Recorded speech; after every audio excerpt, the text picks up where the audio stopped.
how did you leverage technology to go to the next level? It became a very big problem for us. We had so much more content. We had R.D. Sharma to teach. We had H.C. Verma, NCERT. We had so much content, but it was only two of us. As a business in India, do you see more willingness to pay in this sector? Well, talking about India specifically, it is a market where we have struggled. And how about US? In US, we deal in B2B segment. So definitely a consumer can pay $200 to $300 easily for a service like that. What do you think about the funding situation right now? If you are raising with zero revenue, if you are raising on just an idea, वो वाला अभी market situation नहीं है. But if you have a business that is generating upwards of 20-25% returns, capital तो भरी हुई है. Hi everyone, welcome to Build with Shreya. Today we have Shivam Gupta with us and we're doing an interesting podcast on EdTech. He is the founder of PuStack, which is an EdTech platform, and he'll talk more about it in a bit. He has had an interesting journey. He dropped out of IIT, went into University of Illinois right in his undergrad, and started a YouTube channel for the Indian subscribers, which was more on the teaching side of things. And from there, now he has a company that one of the few EdTech companies that has distribution in different states in the US. And so we are curious to know how he went around that journey and sort of that India to US sort of a success story there. So Shivam, please introduce your platform, talk a little more about it, and tell us about your journey. Well, thank you, Shreya. Thank you for having me. It's a nice setup, build with Shreya and everything else. So yes, as you mentioned, I founded this company called PuStack. PuStack is a ripoff of Hindi word Pustak. That's how Americans like to say it. So that's what it is called. Otherwise, it has no dictionary meaning. It's quite interesting how PuStack came to be. It's an education technology company. We started as serving Indian consumers, and then as we found headwinds generating significant revenue from Indian consumers, we shifted our focus to consumers and institutions in US, and that's what. What motivated just getting into education at the first place? Like, what was it that drove you there? Because that was the only thing I knew at the time. Your parents are teachers. Both of my parents are teachers, but I don't think that really affected my decision. This was 2013 when I started this company. I was 21 years old, and I only knew how to crack jokes or teach content. In 2013, the influencer culture had not taken up, or there was nothing like that. So, and the jokes I would make would be like in all sorts of categories. So if I have to create content, I cannot simply rely on jokes. I don't have infinite supply of jokes, but I have infinite supply of NCERT content. So I just added my satire, whatever jokes and everything, and I started creating content, and that took off. Very nice. So how did the YouTube journey start? And then from being focused on the consumers in India, how did that transition to B2B in the US take place? If you could tell us a little bit more about that. It was never a plan to transition to B2B to C model or B2B model. I did not even know about existence of these terms. So this journey started in December of 2013. I was 21 years old, not able to find internship for the following summers. So it's always hard. Internships are the toughest part of university. Are really tough, and I wasn't great at studies. In December 2013, I had 30 days to spare. I was in India. I was in India to spend time with parents. So कुछ करने को नहीं था. So I ended up getting an iPad, and in those days, Apple had released something called Apple Pencil. So I just bought, I spent extra 5,000 rupees and bought Apple Pencil to go with my iPad. And I was like, okay, I need to justify this cost, and I have 30 days to spare. So I started teaching whatever my teachers in US were teaching, and I was purely translating and adding humor to it for the Indian consumers. And my channel did not work for I think 3 months. I got like 280 views, out of which 200 were my own views, right? But this channel ended up blowing up in Karachi and Lahore, and I don't have friends in Pakistan. I don't know the country well. I just know about that they are our neighbor, uh, but I was getting like comments, emails from people from Pakistan, and they were like, "Hey, we love your channel. We love the content. We are learning so much." And I got curious, like, what's going on? So what had happened? Like, why my channel was this popular, or was getting this level of popularity in Pakistan? I got confused. So someone told me over email that at Jinnah University, one of their teachers, their computer science teacher, had taken maternity leave, and right before she left, she was like, "तुम लोगों को पढ़ाने से पहले, I follow this channel, so why don't you guys subscribe to Shivam Gupta?" And that was an interesting audience segment that I was not even targeting. That ended up making my lectures popular, and because of the views I got, I started getting placed higher in the search results, and then I started getting attention in India. So I was expecting to get around 150 subscribers, but I ended up getting 3,000 within first 4 months, which seemed like world at that time. Like this is Right. 2013. Absolutely. We are talking. But then my brother, 6 months after, was like, "Bhaiya, mere ko bhi karna hai." He was in 8th class at the time. He was like, 3 mahine hai mere paas holiday homework ho gaya, mere ko bhi karna hai. So I transferred all of my learnings. उस time कितनी ही learnings थी to him, and within 4 months he was able to build a channel with 50,000 subscribers, and we got scared. We were like, shit, there is a market opportunity, and we are really not respecting it enough. हम तो कुछ भी बनाए जा रहे थे, कुछ भी कर रहे थे, and we were actually scared कि shit, like the demand is high, and we are not doing justice to the opportunity, and we don't want to offend. And we should do more structured. So for 1 year we did not create content. We took like uh, a lot of courses in storytelling, story building, script writing, like setting up studios, and we are like, okay, fine, now we are going to start a third channel. Our first channel was called Shivam Gupta, that's my name. Our second channel was called Divyam Gupta, that's my brother's name.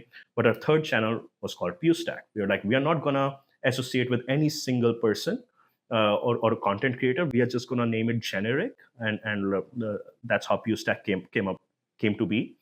And we upskilled ourselves. And then when we started making that content, within 6 months, we were at 100K subscribers. Within 1 year, we were at 6 lakh subscribers. So this was no surprise. Like to the people, to our audience, they're like, "Oh, your channel is growing fast," but we knew it's going to grow fast because. And also, it's like over the period of time, content Yeah. creation became your forte, and especially when it came to Yeah. instructing education. Exactly. It was surprise to our audience. It was surprise to our parents, but it wasn't really surprise to us. We knew कि इतने होने वाले हैं. We knew कि अगले महीने कितने subscribers आने वाले हैं. Like a month of March, we knew कि इसमें अब 2 lakh subscribers और आएंगे ही आएंगे. So like at that time we did not realize, हमें पता भी नहीं था कि social media industry है, influencer बनना है, या like we're not the greatest looking people, but Katrina Kaif released a song, Dhoom Macha Le Dhoom, right? Like a Dhoom 2 song, and we were beating her every single day in our lectures. We are teaching rise of nationalism in Indochina, and there's this voluptuous actress dancing, and we were beating. 2 brothers are beating her and on views every single day, and that gave us such an ego high. So the good thing is now you had your the core product, which is delivering educational concepts in an engaging way to the audience there. Yes. How did you leverage technology to go to the next level? And how did you define that next level? It became a very big problem for us that Divyam and I were good at creating content, but we were only 2 individuals. Absolutely. We had so much more content. We had R.D. Sharma to teach. We had H.C. Verma, NCERT. We had so much content, but it was only 2 of us. So we needed a way to create army of teachers who are also catchy content creators. So we shifted our focus from that we should make amazing content to we should make a pipeline, a training pipeline for any individual an individual who graduated from Delhi University, Kurukshetra University, Punjab University, and focus on himself or herself, on the way that person carries, the way that person delivers any message, any content. Doesn't have to be educational content, to expressions, to voice modulation, because that's very important in creating content when you're competing with Instagram. So we shifted our focus to Scaling up. skilling our team. And initially it was so hard to hire these individuals, because what will you tell them? Karna kya hai? Like, are we teachers? Are we models? Are we content creators? We were like, hey, here's this 8th class ka science. This is how our audience like to consume this content. This is what the data tells us. This is what the data from YouTube tells us. So we took a very data driven approach कि देखो जो YouTube engagement graph देता है कि देखो हमने ये बोला और यहाँ पे ड्रॉप आया, यहाँ पे फीमेल ऑडियंस का यहाँ पे ड्रॉप आया, मेल ऑडियंस का यहाँ पे ड्रॉप आया, तो हमें ये नहीं बोलना है या ये बोलना है. Or starting engagement within 10 seconds of the lecture we lose 20% of our audience. So अब ये 20% को कैसे ना lose करें? Maybe we have to say something catchy. Maybe our lectures are too long. So technology played a very big role, because it enabled us to analyze what a teacher is not able to analyze in a classroom setting. Classroom setting mein it's very hard to run to bathroom. Entire class cannot run to bathroom or playground. There is some sort of restriction. But as an online education company, we are competing with Instagram, we are competing with Facebook, YouTube. There's just too much. There's too much. For them, it only takes a change of app or going to other tab if they are on laptop. So we really had to focus on creating that pipeline enabled by technology to create an engaging experience for our students. So data-driven approach. It became data-driven approach. When we were doing it, we did not think, oh, we will take data-driven approach, or we will do this, we will do that. It became a natural next step enabled by technology. Right. So, I mean, as 90s kids, the only way, school education played a role in our lives was, okay, we used to go to this classroom, get educated. If we were not good at the subject, we'll get extra tuitions. Yes. But that's about it. There wasn't any YouTube at that time, or, we couldn't engage in any sort of extra learning from anywhere else. How do you see that changing post-COVID, when EdTech companies like yourself and others have become rampant in terms of delivering this education right from their phones or from laptops? Well, this is true that availability of so much content has also created a lot of distraction for the younger generation.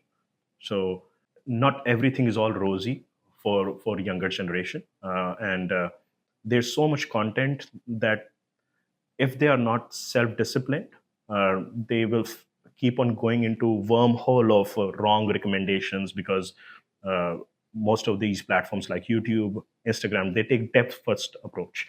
Like if you have seen 10 type of reels or 10 types of videos, the 11th is going to be something similar, because they want you to spend longer time on the platform. But for students who are very selective about what they are watching or what kind of wormhole they are getting into, the internet is your oyster. Now, what is data telling us?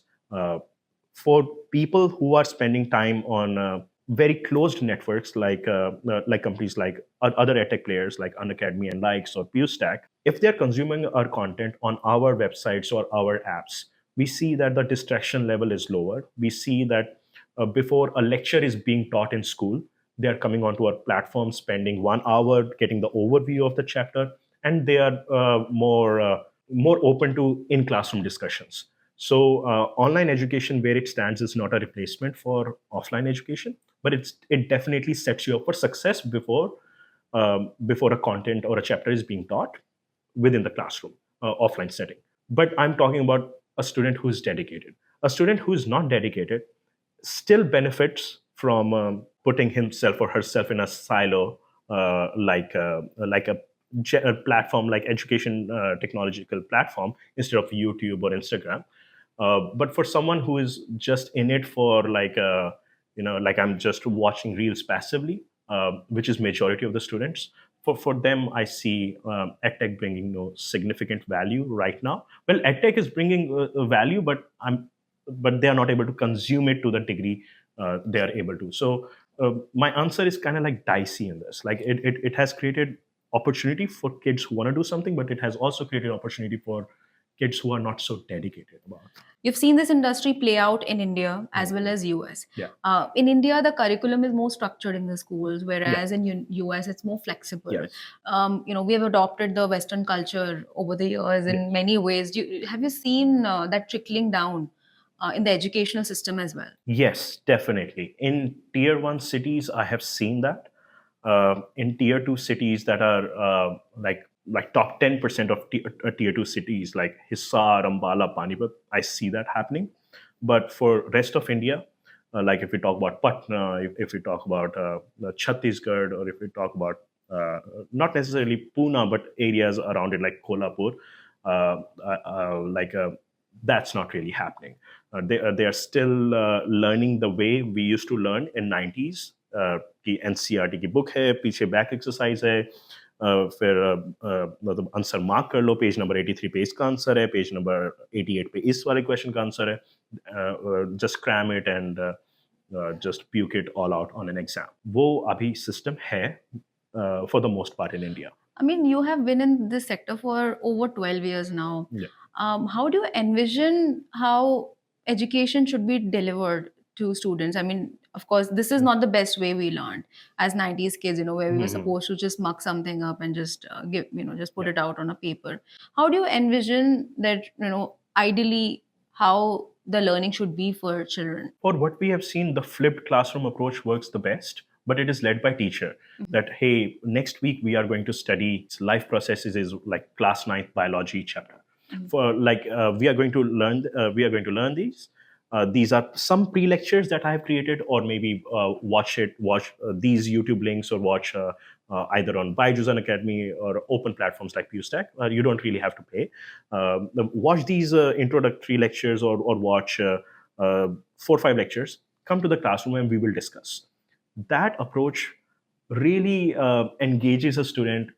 Students को भी मजा आता है, वो बातचीत कर सकते हैं. Oftentimes they are wrong, or their understanding is wrong, and that is exactly what teachers are there for. And even teachers, even in tier 2, tier 3 cities, when they include this way of teaching in their methods, they find a much more engaging student, and a student who is much more receptive to the content, and retains that content for a longer period of time. So, as a business, as a business in India, do you see more willingness to pay in this sector? And who is willing to pay? Is it the student? Is it the schools? Is it the teachers? Yeah. Where is the business, in this entire industry? Well, talking about India specifically, it is a market where we have struggled as a company. This, if there's an uptick in propensity to pay for these services compared to 2018-19, definitely. But if we compare to 2020, 2021, those were unprecedented times. Compared to that, of course, there's a downshift. Talk about PuStack, for example. Definitely our consumer side revenues in India have consistently grown. But those 2 years, 2020, 2021, of course, we are not able to recreate those numbers, specifically in terms of average revenue per user. During those times, we were able to charge 25,000 rupees for a course. Now for the same course, we are not able to charge more than 8,000 rupees. Thanks to UPI, the infrastructure is there to make that payment happen. In 2017-18, the infrastructure was not there. The infrastructure is there. The propensity to pay is there. But I see downward pressure on average revenue per user, given high customer acquisition cost, as well as the salaries increasing. So I see the margins decreasing in this sector. And how about US at the same time? US, we deal in B2B segment. Our consumers are government school districts. And one school district comprises of approx 8 schools. When a government is paying, the price elasticity is much higher. They are more okay with price shocks, or even if the propensity to pay is not very high on consumer front, it really doesn't affect as an institution. Like you also have to understand, we are talking about a country where average household income is $60,000. So definitely, a consumer can pay $200 to $300 easily for a service like that. तो Shivam, I have seen your reels, तो उसमें कभी तो वो छोटा भीम का reference आ जाता है शुरू में, Yeah. और Sonpari, Sounpar, Shaktimaan, Shakti. like how is it related to the actual educational content? Like why is that? Is it part of a gamification strategy, Yeah. or if there's something more to it? जैसे मैंने बताया श्रेया कि जब हम data को analyse कर रहे थे, तो लेक्चर्स की स्टार्टिंग में बहुत बड़ा ड्रॉप आ रहा था.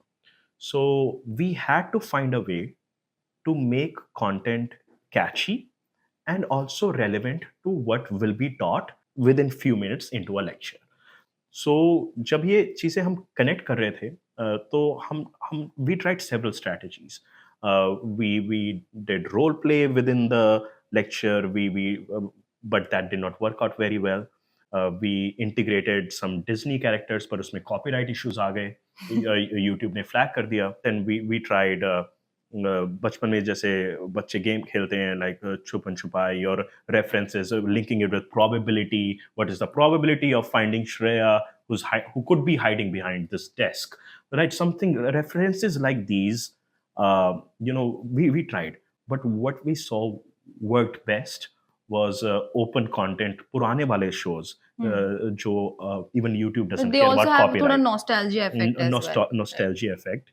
पर वो धीरे धीरे खत्म हो रहा है as like The shows are becoming shows are more becoming older also. yeah. So Shaktiman, Captain Vyom, Chota Bheem, Chutki references, Sonpari references, Karishma Ka Karishma references, and linking it with what is going to be taught in that lecture.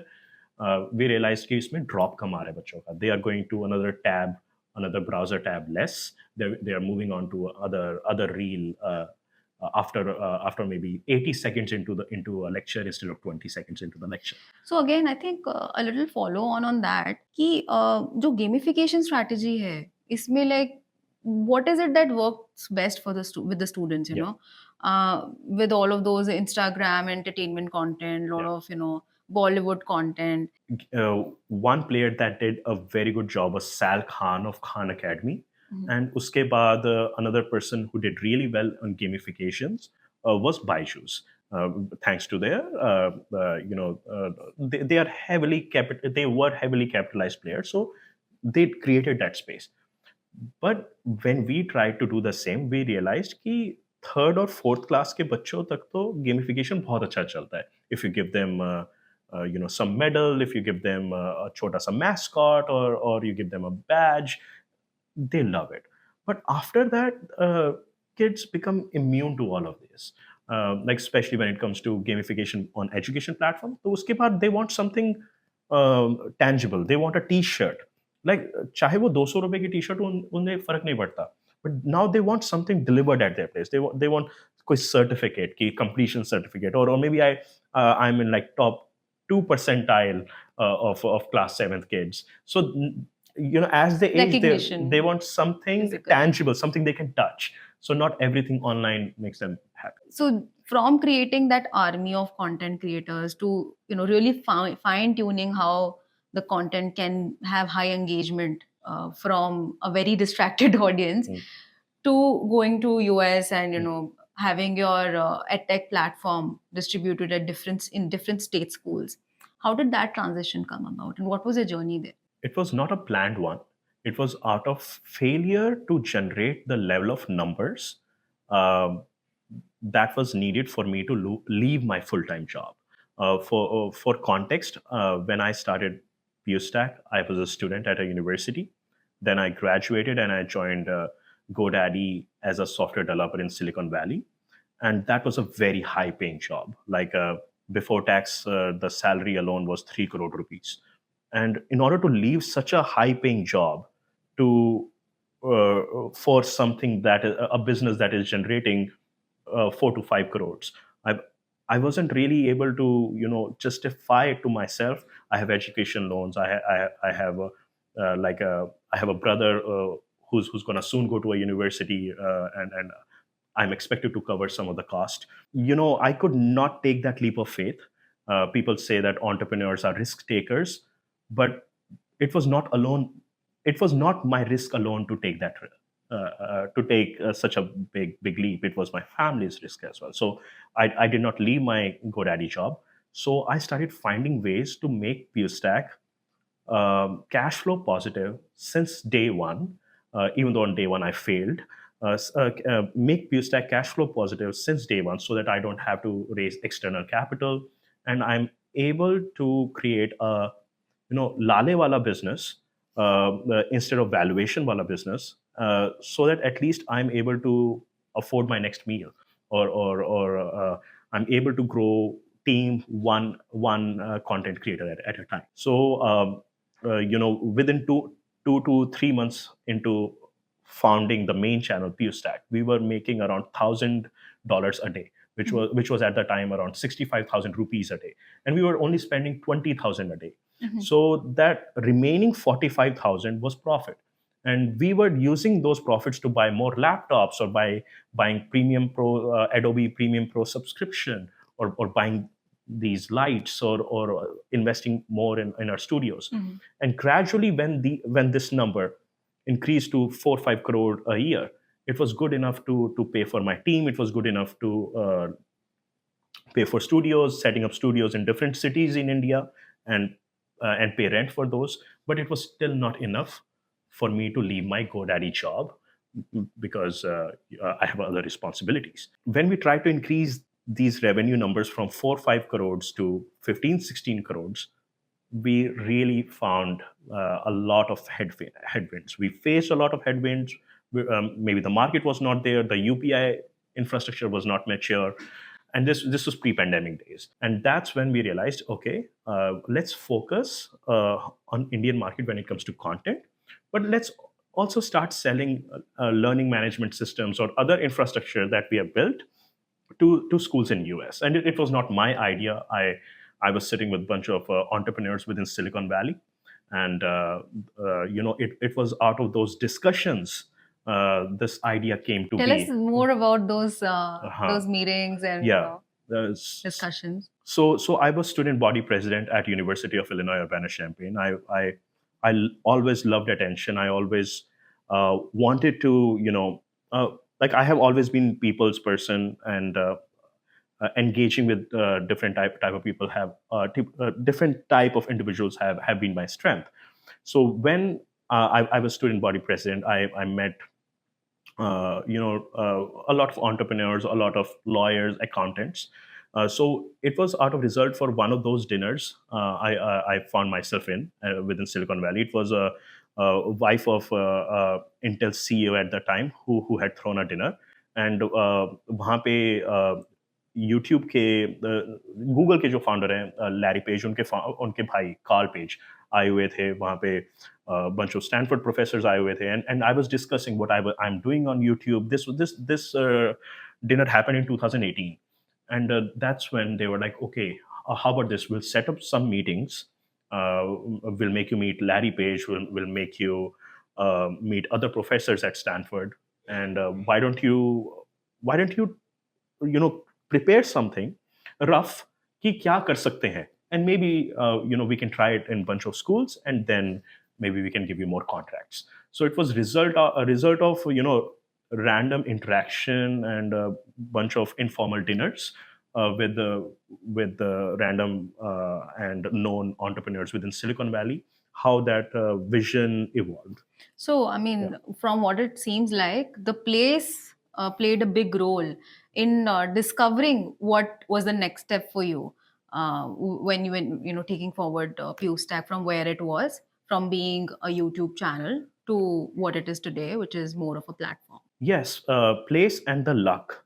Luck is a function of how much you put yourself out there, where you are. If I was in Bangladesh, luck could not have done much. I was in Silicon Valley. I was doing something like on YouTube, like right. I was meeting random people. I was talking out loud. I was sharing my ideas everywhere. So I wasn't scared कि कोई मेरा idea ले जाएगा, ले जाओ तुम कर लो, कोई problem नहीं है. So I wasn't scared. And पैसे तो वैसे भी नहीं है, वैसे भी नहीं होंगे, तो I wasn't very Nothing to lose. nothing to lose type of mindset at the time. So but I realized the more I'm sharing my ideas, the more I'm sharing what I'm doing, the more I'm teaching other people how they can do instead of doing it themselves. They actually want to partner. So ये हमेशा से India में ये सिखाया, अपने ideas अपने पास रखो, share ना करो. And if someone is asking me intruding questions, अच्छा स्टूडियो कैसे सेटअप करा, और ये कैसे सेटअप करा, माइक में बैटरी का इश्यूज आता है, या माइक की लाइफ होती है एक डेढ़ साल बाद खराब हो जाता है, उसमें एक टोन की आवाज़ आने लग जाती है, उसको कैसे सॉल्व कर रहे हो, स्टूडियोज कैसे सेटअप किया, लेक्चर्स स्क्रिप्ट कैसे बना रहे हो, एंगेज कैसे कर रहे हो कस्टमर्स को. I was telling everyone everything, like जो भी मेरे से पूछता, मैं सबको बता रहा था. They would copy my idea, they would do it for 2-3 weeks, maybe 2 months. After a while they would love to join the team. I have, my experience with people have been amazing. Usually they end up helping. And ये जो कहते हैं कि ideas ले जाते हैं वगैरह, सब झूठ है, कोई नहीं लेके जाता. And also, I mean, entrepreneurship itself is considered a very bold move, you know, that it's highly risky. Yeah. You know, life में बहुत difficult choices लेनी पड़ती है, और कुछ भी नहीं सबसे है. सुनना पड़ता है. नहीं, कुछ भी But you know, I think Yeah. you took a very calculated risk. No, I took zero risk. I hate risk. I took zero risk. मुझे तो इंटर्नशिप नहीं मिली थी, क्या करता.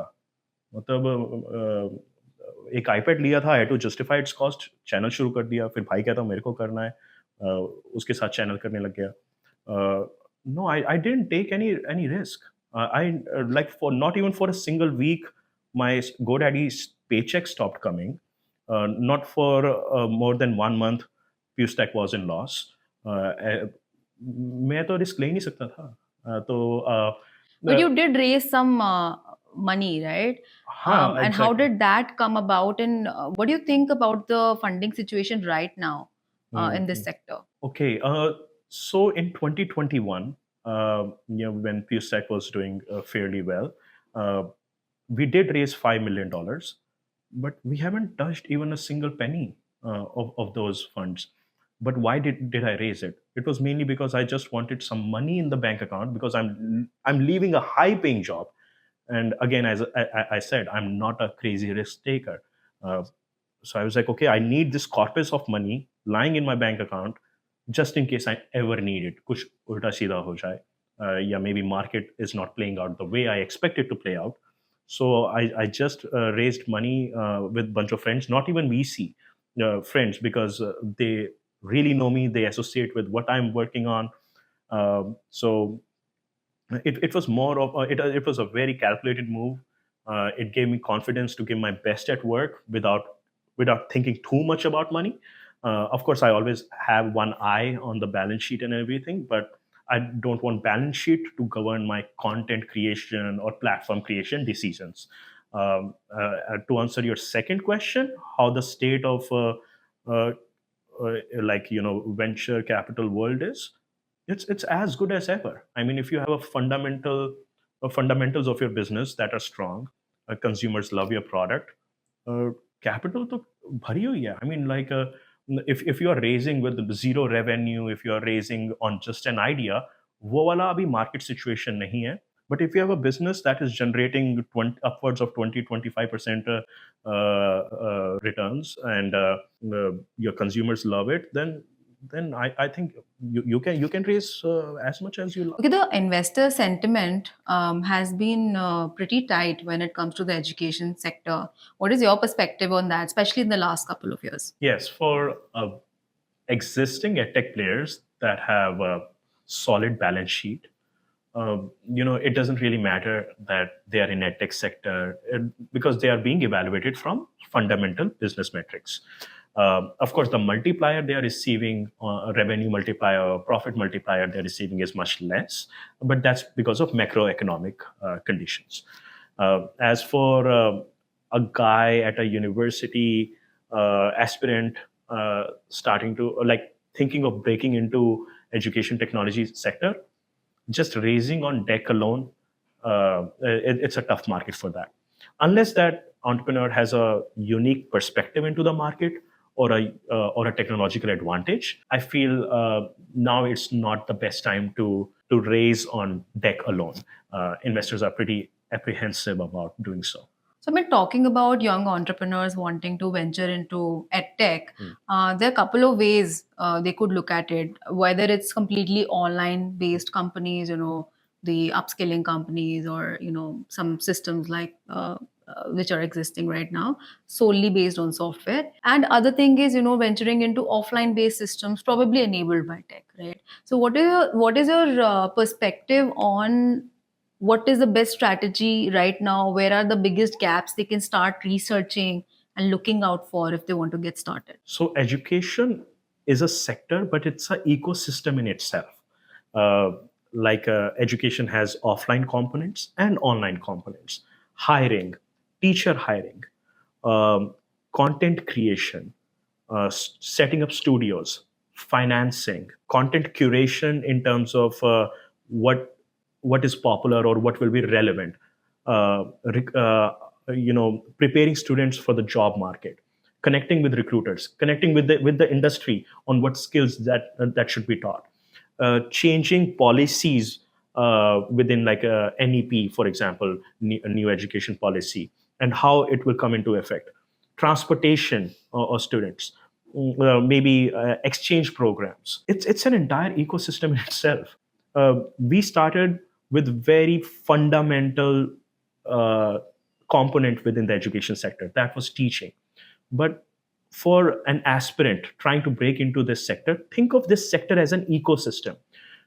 Sure, just taking care of that learning piece alone is a big market, but there are so many ancillaries. Like if you're talking about offline, setting up canteens where you can think of proper nutrition and its correlation with how with correlation with healthy development of a student's brain, or enabling students to engage into various sporting activities. These are also part of education, but the offline component.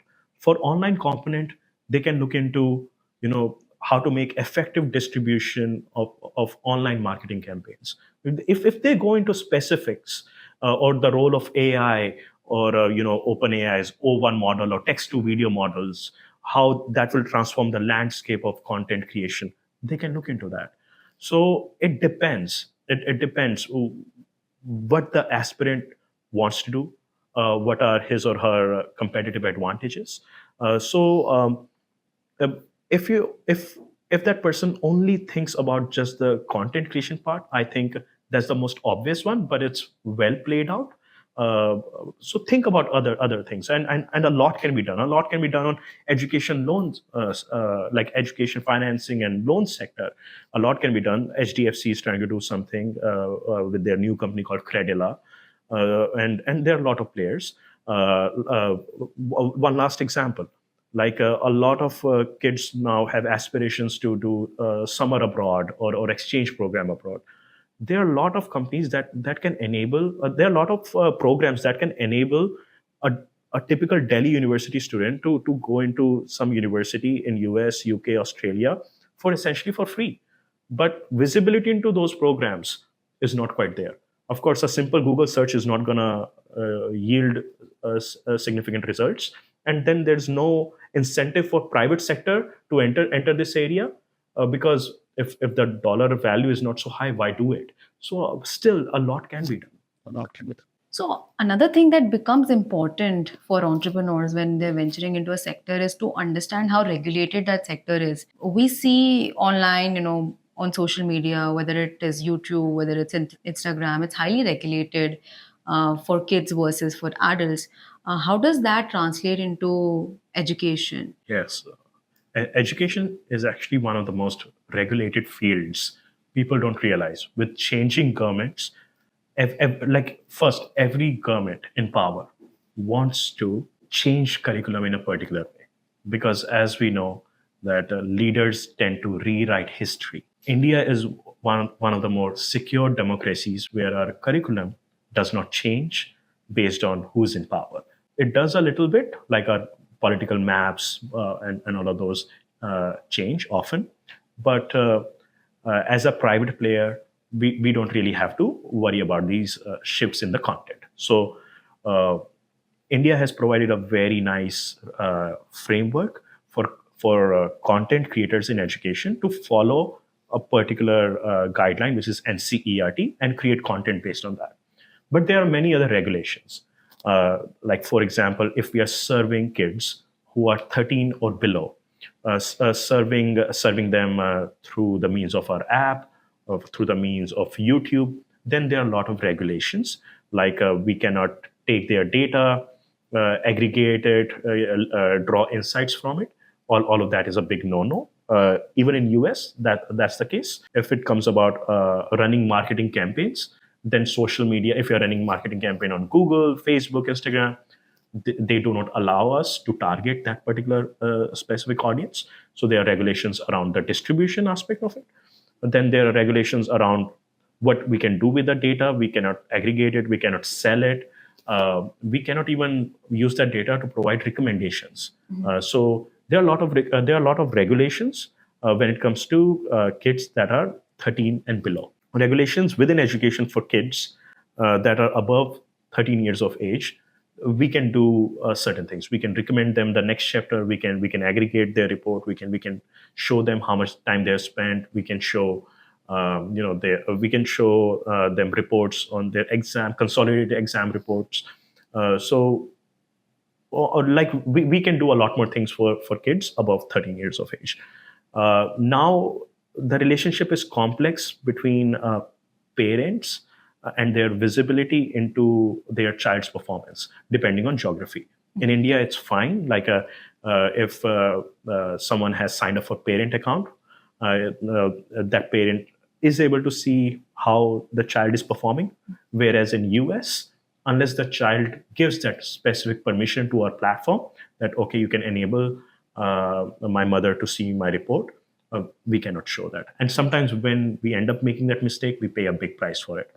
Healthcare and education falls into HIPAA compliance, so we have to be compliant around how we use data, what's the visibility of that data, and everything. Great. So we have come to the end of our main segment now, and all the young entrepreneurs who have been eyeing this segment and looking at the volatility of what's been going on in this segment for the past couple of years, this podcast can be super helpful for you to actually see what's out there and what you can do here. So now let's move to another segment, which is more of a rapid fire, and we'll take it forward from here. So Shivam, what's one app or tool that you cannot live without? It's a note-taking app, Notion. I create very elaborate notes for my team and myself, and I just love this app. So if you could have dinner with any historical figure, who would it be and why? Chinese premier Deng Xiaoping. He's no more, but that person took a very large nation struck with poverty and put China on path of crazy growth. What's your favorite memory from your school days? So after 8th class, my parents made me move to a different school. It was Delhi Public School. And जब मैं school में गया तो already सबके groups बने हुए थे, and in that age the groupism and everything is quite prevalent for good or bad. So I was not able to find my comfort, like my comfort level with the rest of the classmates there. So I used a science fair as an opportunity to show that okay, even I have some talent. No one wanted to join me to do the project with me, Right. but still I was able to create a project right in the fair in first 15 minutes when we were setting up table, and ended up winning that science fair project. That created a little bit of admiration among other people that okay, maybe we should give Shivam a chance. So maybe he can come sit, eat with us, and so that's a beautiful memory. If PuStack had a mascot, what would it be? We do have a mascot. Our first engineer, Min Feng, she was also a designer.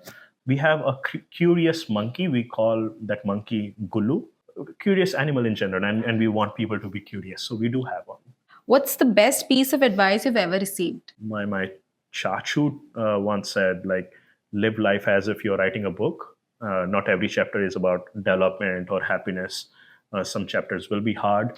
Some chapters will be like unpleasant to read. But that's what makes a book interesting. One thing about being a founder that no one prepared you for. It's boring. A majority of your day is spent doing GST filings or other work that is not related to the core product. So if you like building product, that requires a separate skill set, and being a CEO, running daily functions, require a totally different one. What's your favorite way to unwind after a busy day? Oh, I love going on drives. Uh, like even when I didn't have money, I had a very nice car, and I love the sound of engine roaring. That's why I don't like electric vehicles. Like once Gurgaon and San Francisco sleeps, I sometimes at 1 or 2 a.m. Take out my car, which I don't drive during daytime, and just rush on the road. If you could instantly learn any new skill, what would it be? I would love to convince people of different from different walks of life on any particular thing. I think when people say, "Oh, I don't have to prove myself to anyone," and all that, I think all of that is bullshit. I think we exist collectively as humans, and ability to convince or form your views and collaborate with all sorts of people is one skill I would love to have. What's one myth about EdTech you wish people understood? Yeah, that edtech is going down. It's a dead segment. That's not the case. Yes, the bigger players ended up making some wrong moves financially, but that's the finance angle. The market is still ripe for innovation, adoption. The need is there. So the sector is here to stay, and it's going to be a very big sector for entrepreneurs that are working in this space. Just keep doing what you're doing. In one sentence, what does success mean to you? Independence. Like I would love to spend more time with family. As an employee, I have to spend 8 to 10 hours plus commute, and most of my employees do that. But when they have kid, or maybe kid or parents-in-law, your partner, sometimes want more time or require more time. Your family situation may require more time.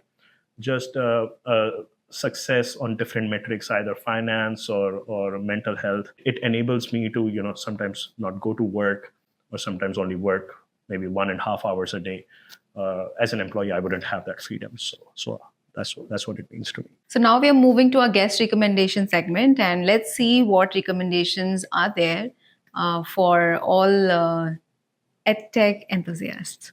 If you could give one book to every student, what would it be and why? It's called Hard Things About Hard Things. It's by Ben Horowitz. And it really prepares students or anyone to understand that sometimes you have hard choices in life, and how to go about it. Like it's about maybe firing an employee who is also a friend, for example, things like that. So or deciding which one of your kid should get something he or she wants, but the other shouldn't. These are hard problems. They seem trivial. So yeah. Okay. What's a lesser known tool or platform you've found incredibly helpful in running PuStack? There's this platform called Workplace. It is by Facebook, and it really it's like Slack. It's like Teams. It's like so many softwares combined into one. It's just that many people don't know about it. So we use it at PuStack, and everyone loves it. What's one platform that you think has transformed education sector? Well, YouTube definitely has, enabled this MOOC, Mass Open Online Course movement. So YouTube is definitely one of them. Okay, thank you everyone. We have come to the end of this podcast. Do like, share, and subscribe our channel for more insights and information about different industries and domains, so you know where to get started, what to research about, and start building those amazing solutions around them. See you then.